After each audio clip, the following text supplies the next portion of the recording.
Hi, I'm Yori Folare. Okay, thank God it's Friday. I say that occasionally from time to time on Fridays. Okay, today, let's look at education.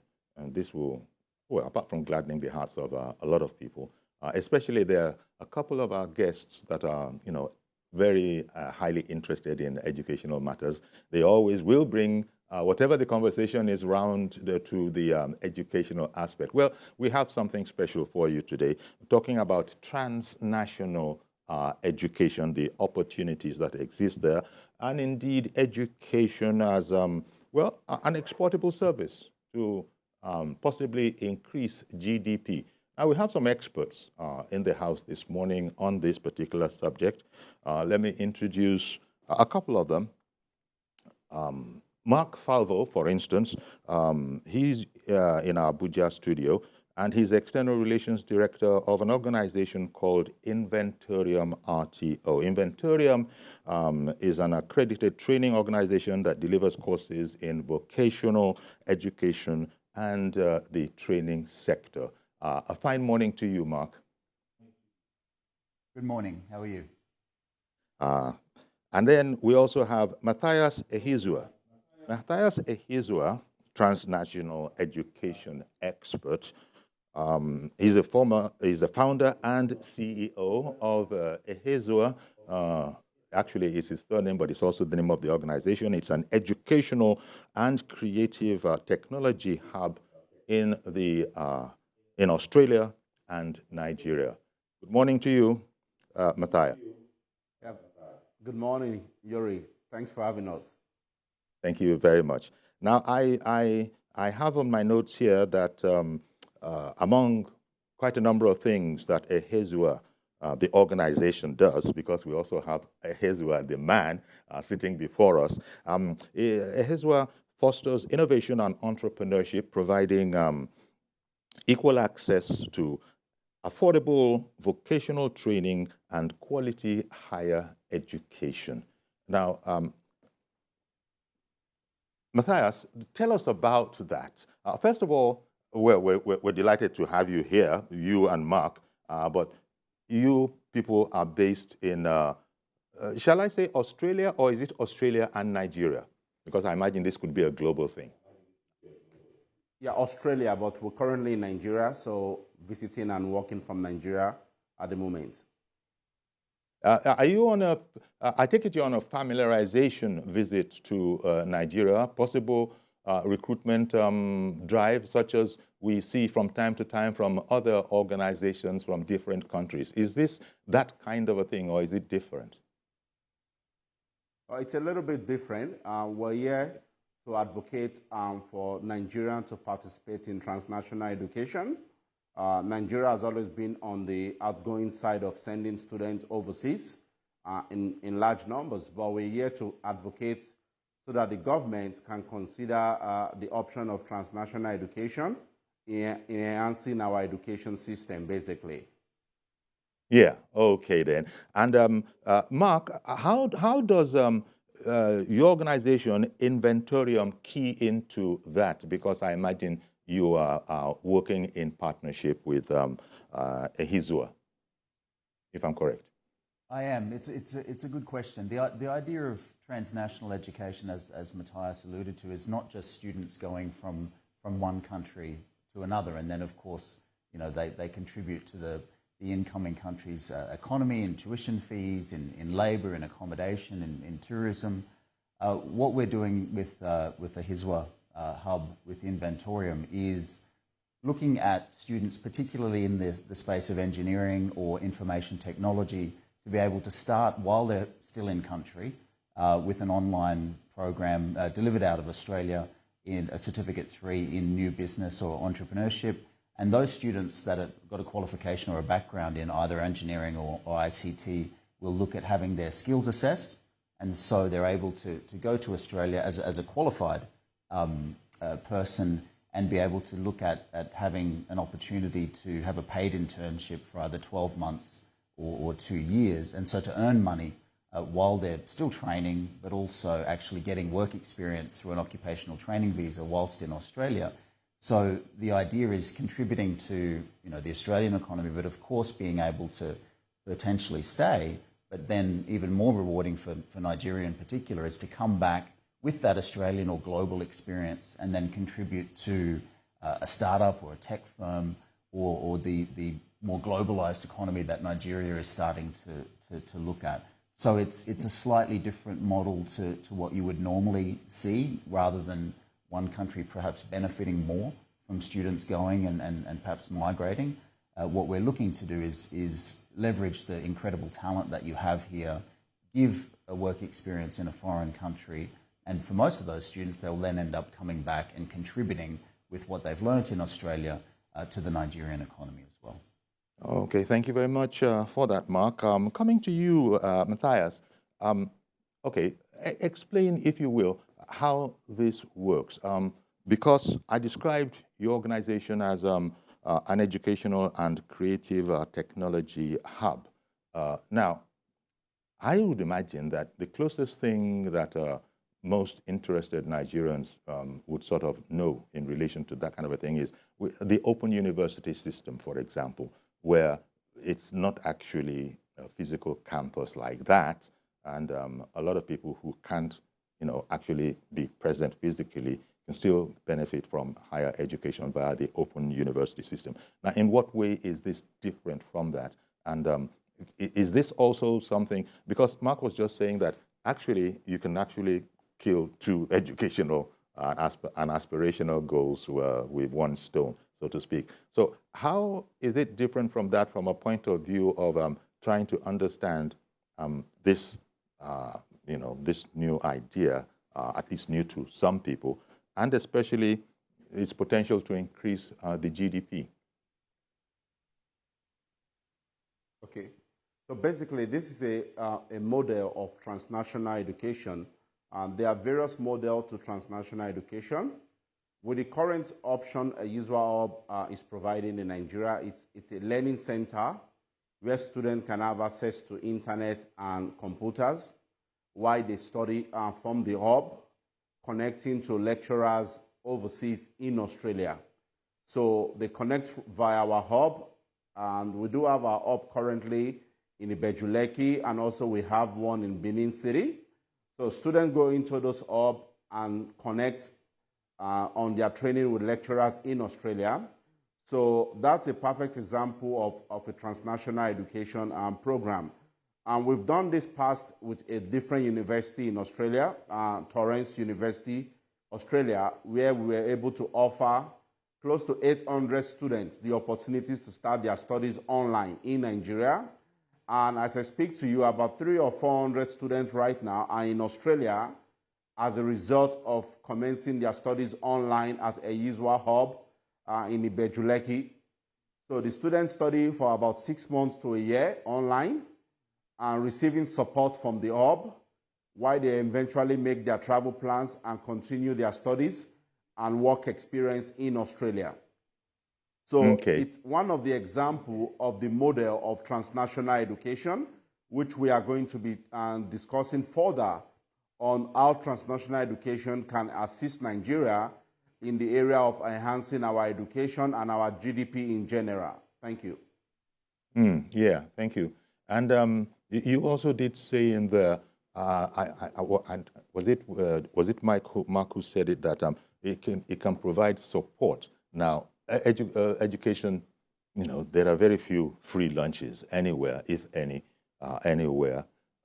How the word affordable came into a description that I gave, especially when it relates to, I think, in INVENTORIUM. How accessible, from a point of view of affordability, do you think, well, not do you think, do you know that this is? Because people are going to be listening to this, and they're going to be feeling that it's not all online. It's not all online. There's a part of it that is online.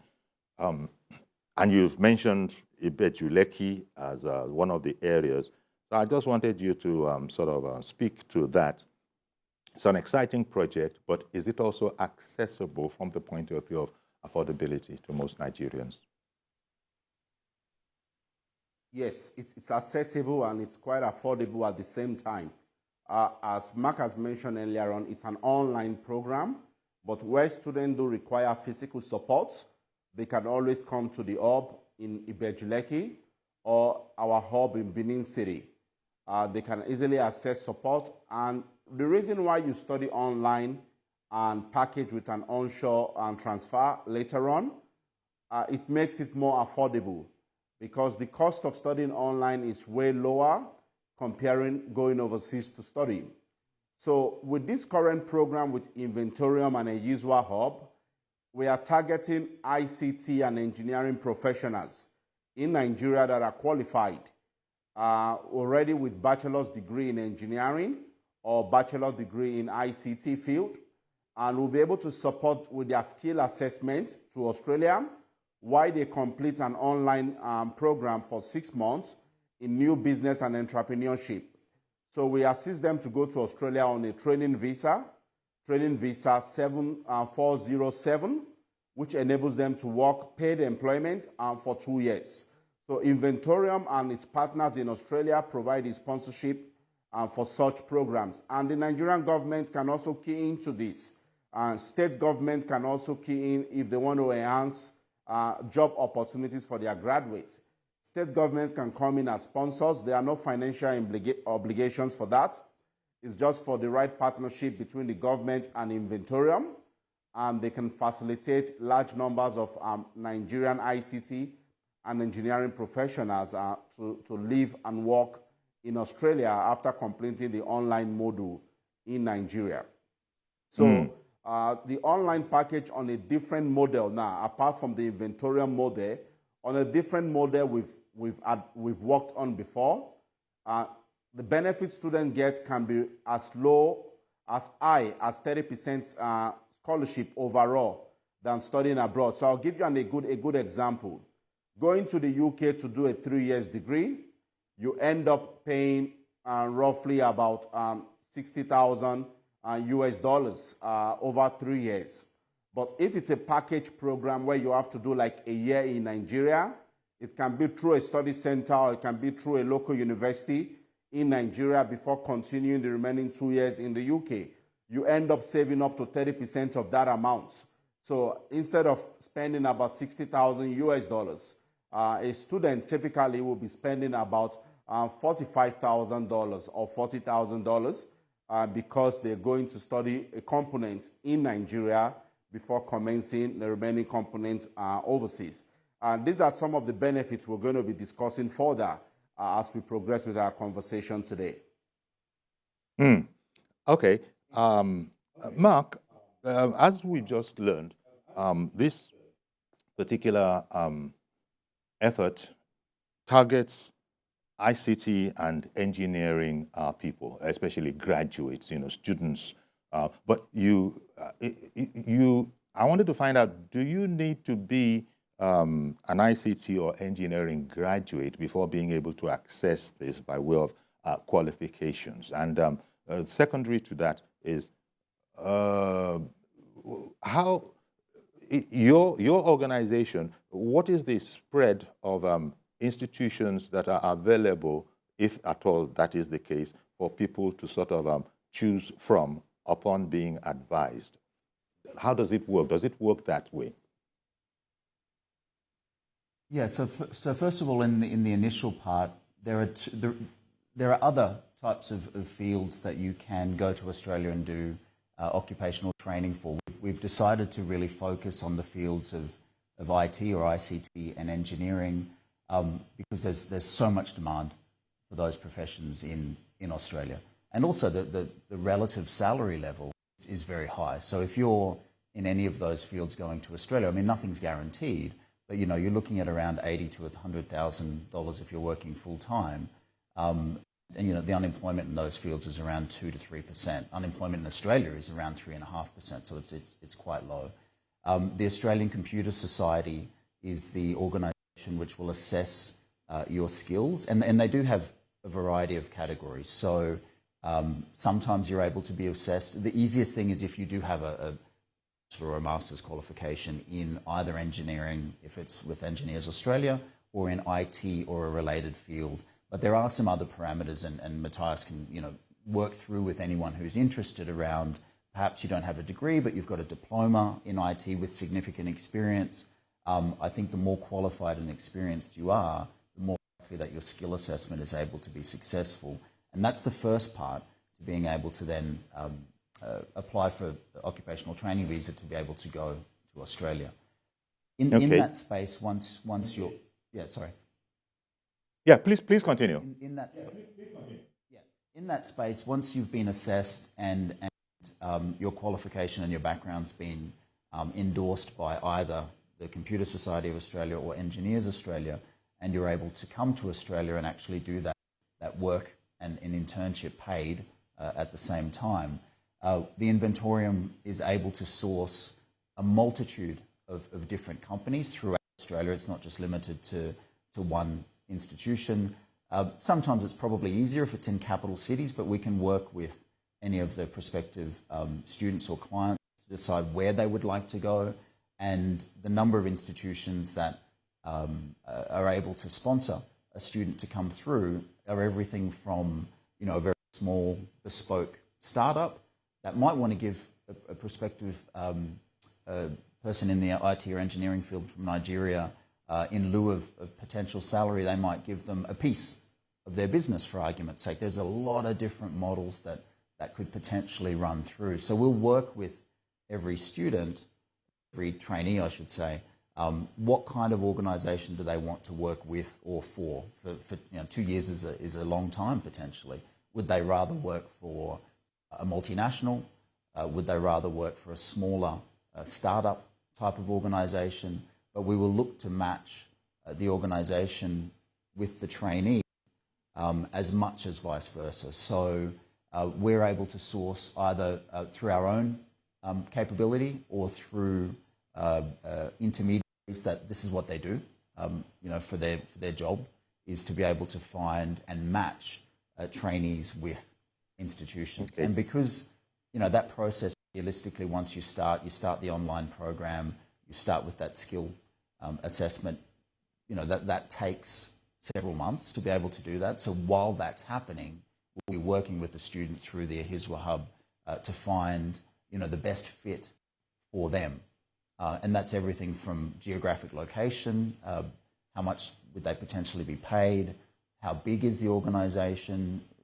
In a perfect world, maybe they have, if it's a multinational type of scenario, Microsoft, for example. I'm not saying that we'd get an internship with Microsoft, but something like that type of organisation which has seats in Australia as well as in Nigeria or other parts of Africa, and everything in between. So when MATTHIAS and his group goes through the profile, as with the Inventorium, of what that student is looking for long-term and medium-term, what type of paid occupational training scenario they would prefer, that's when we start to look at which institution best fits a particular client.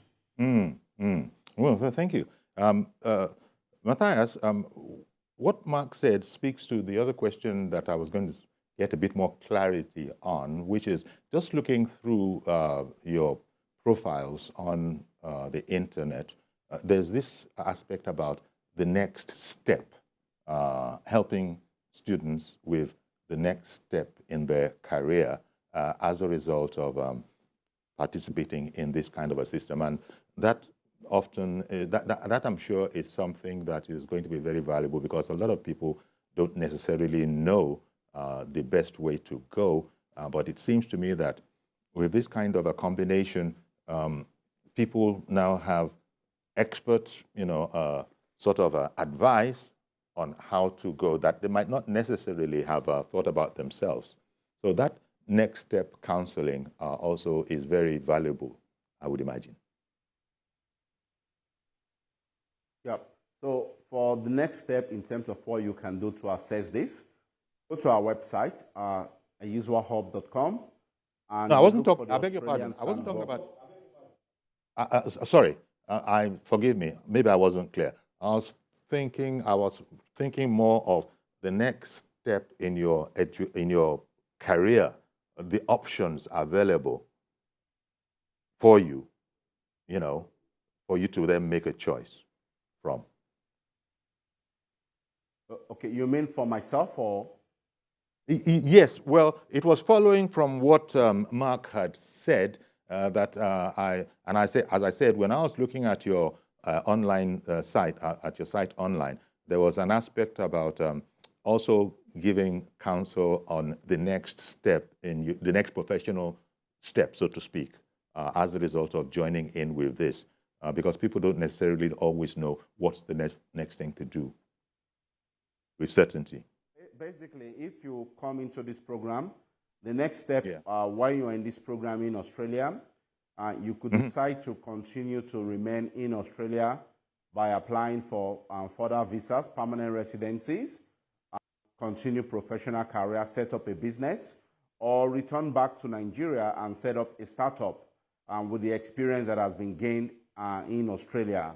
I, for example, I've lived in Australia for 13 years, and with the experience and exposure I got from Australia, I was able to come back to Nigeria and invest in EdTech. And that's a very good example of the outcome from this program.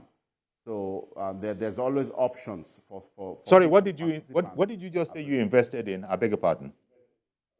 I invested in EdTech. So I have an EdTech, the EHIZUA Hub is an EdTech business where we provide technology programs at the same time facilitating access to equal and affordable education.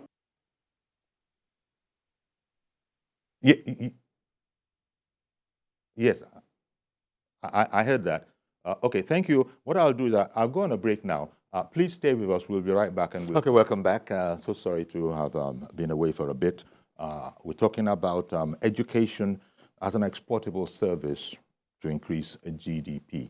And our guests are Mark FALVO, External Relations Director, INVENTORIUM, RTO, and MATTHIAS EHIZUA, Transnational Education Expert. He's founder and CEO of EHIZUA, fostering innovation and entrepreneurship, as well as providing equal access to affordable vocational training and quality higher education. We've established when we were on that really they're targeting the scientific field, ICT and engineering students or graduates.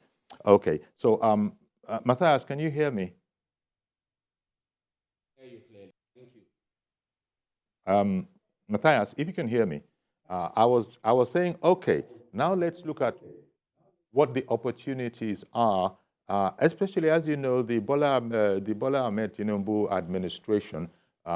It's sort of it's reforming a lot, and education will not be left out of that. And you've made the point already, where every Nigerian knows anyway, that foreign education, international education is highly expensive, and you've shared with us how this can actually bring down the cost of that. So, and I wanted to ask, have you engaged with, the experts in the administration, experts on education in the administration, as to the possibilities here, the potentialities here, and what can be done to actually assist what you and Mark FALVO have been talking to us about? Yeah, thank you. There's enormous opportunity when it comes to education as an exportable service for Nigerian government to consider. We have been engaging with some APC chieftain in regards to this. In the person of Bolaji Raji, we've been working alongside. We know the presidency is passionate for the youth and for education. There's a lot of effort in transforming the educational system in Nigeria, especially the introduction of the Education Bank, which is going to be providing student loan and also supporting other educational initiatives in the higher education sector. And there's a big push for youth contribution in government, especially in the person of Sheyi Tinubu, who has been working tirelessly to ensure there's youth participation in this new government, and the contribution the youth brings to the digital economy. It's of massive impact. So what we are doing right now at government level, we are still in talks. Initial conversation is ongoing. Looking at the NUC guidelines, on transnational education, I think it's high time Nigeria key into implementing transnational education. A lot of countries have benefited from education as a service. The World Trade Organization in 1995 declared education as an exportable service. So what that means, countries like the UK, for example, they're making about $39 billion annually from international education. Nigerians are going in large numbers to the UK, going in large numbers to Canada, to Australia.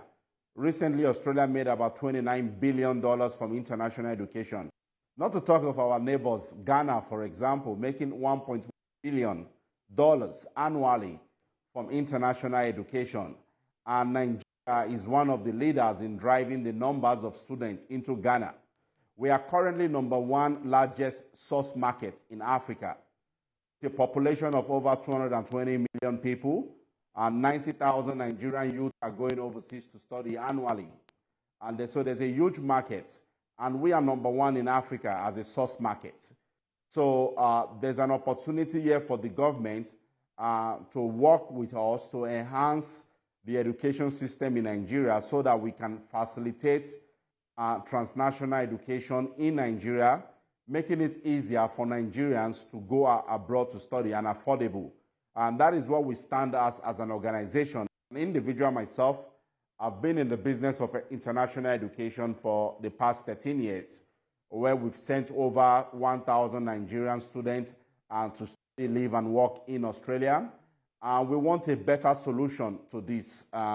There's huge market for this, but the best way we can achieve a better solution will be transnational education model. As I've mentioned earlier on, the NUC have stated some guidelines for Nigerian universities and stakeholders in engaging in transnational education.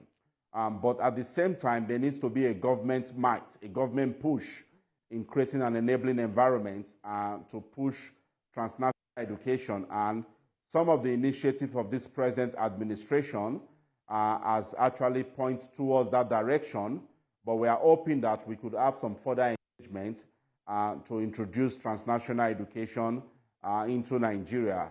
I'll give you a very good example on how transnational education can work in Nigeria. We can work on transforming about 6 of our universities into international universities in Nigeria. At the same time, we can introduce foreign universities coming to set up branch campuses or partnering with local universities to deliver joint programs. At the same time, we can also enhance private participation in setting up study centers in Nigeria that partners with foreign universities, making the process much easier for students to go abroad to study and reducing the costs.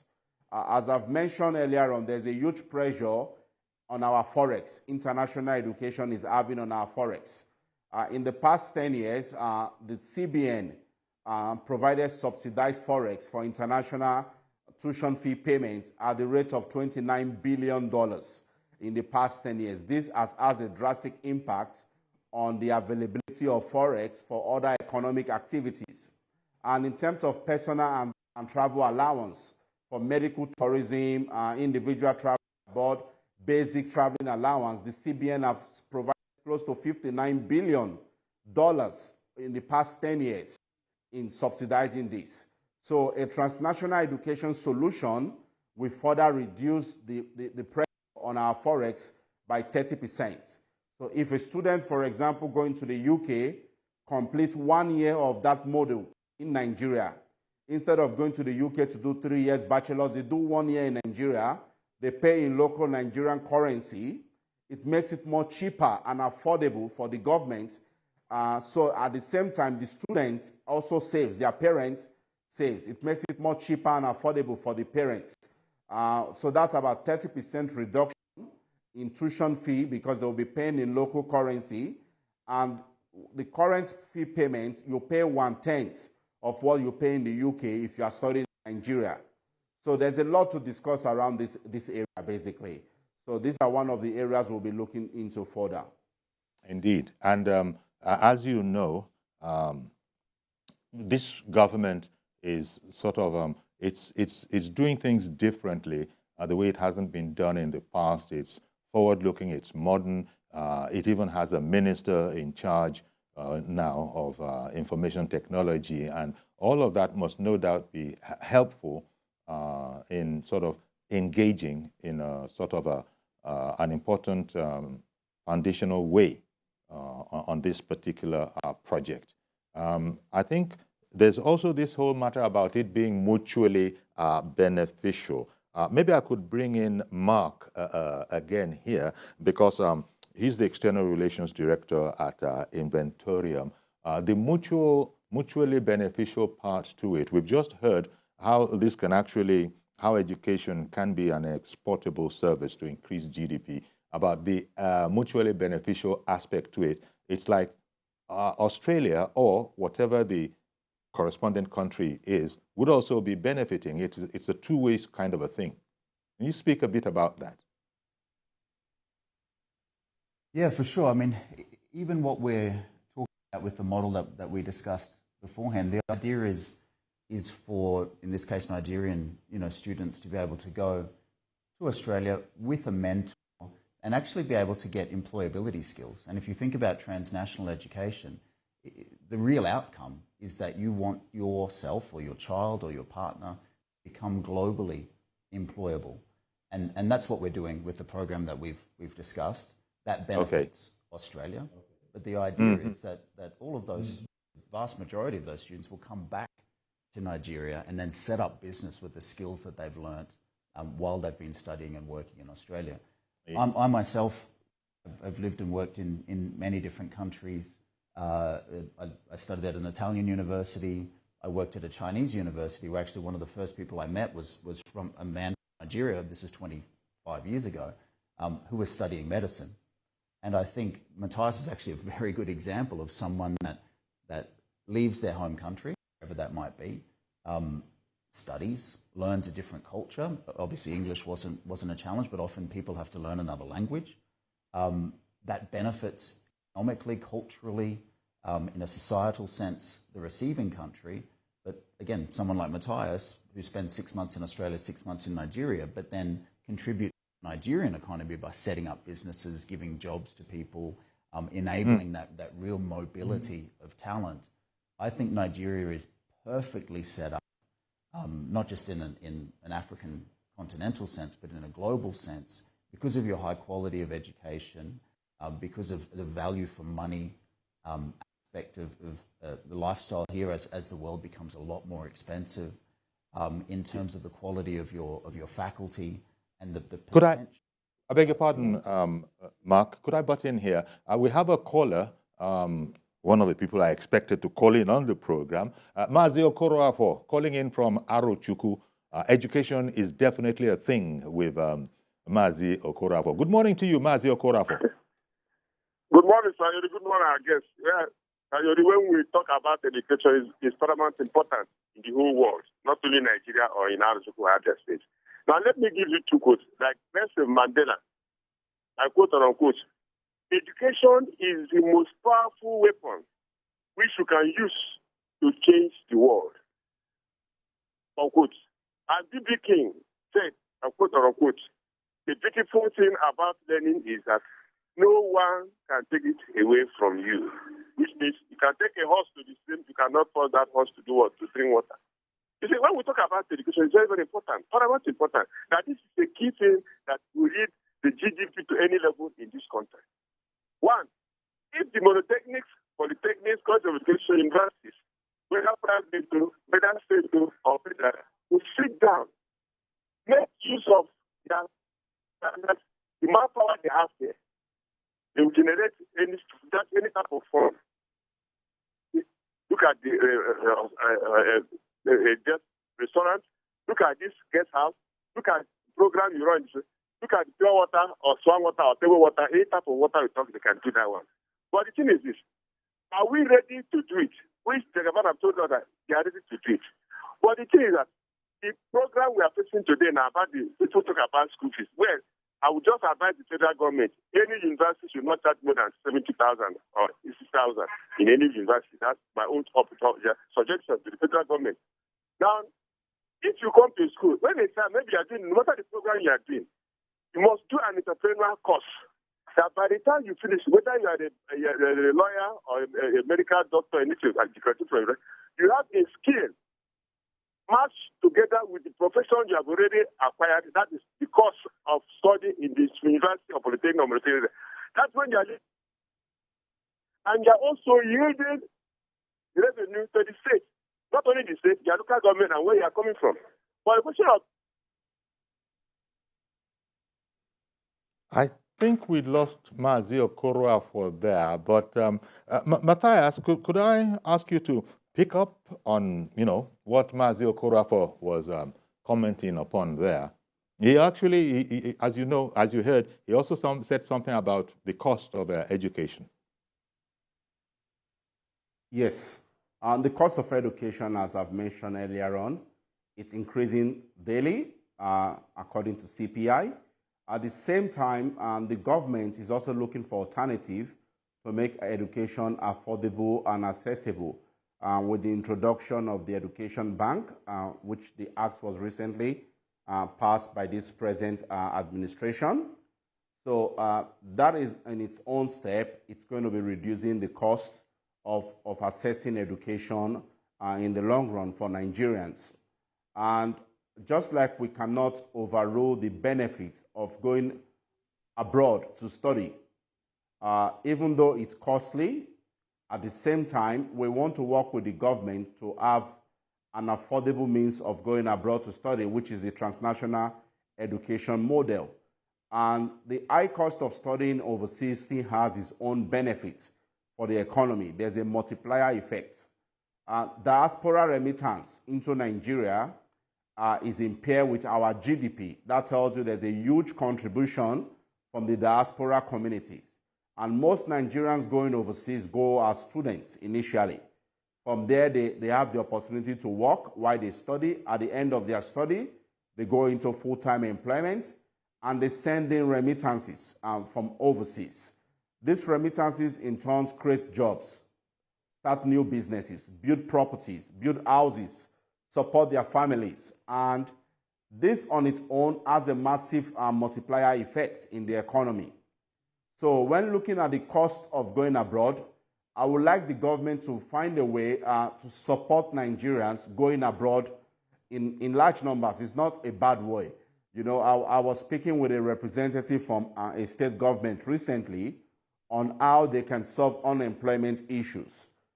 Sometimes students need to be given the opportunity to go to a third country to upskill. At the same time, they have access to employment.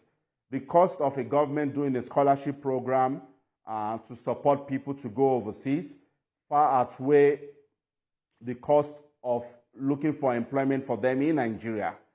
But at the same time, the benefits outweigh that because you'll be earning foreign income.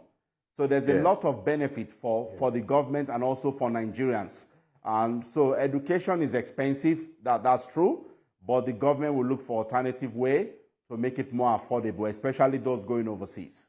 Exactly. And you spoke about the education bank, among others. But the other gratifying thing is to hear that you are actually engaging with government in this. And one knows from what one has heard about the plans of the Tinubu administration to do things differently from the way it's been done before. And so it's really an exciting thing to hear about. We've run out of time now, but I want to thank you and Mark FALVO of INVENTORIUM for coming along and speaking to us about this whole concept. It's a new concept, but one that needs to be embraced. And I imagine that's why you're both in the country to further spread this concept and get it more familiar. But you mentioned a couple of people there that are known in Nigeria, in the government, and some, not all of them, but some in the government that are working on this. I want to thank you very much, MATTHIAS EHIZUA. You can just, maybe Google EHIZUA. It'll bring up what you need, and you can go from there. Google EHIZUA, and you'll find out a bit more about it. In fact, quite a lot more about it. The same thing with INVENTORIUM. Google just that word, INVENTORIUM, and you'll come up with a lot of information as well. So thank you both, gentlemen, for coming along and speaking with us this morning. Okay, that's where we're going to have. Thank you very much, Yori.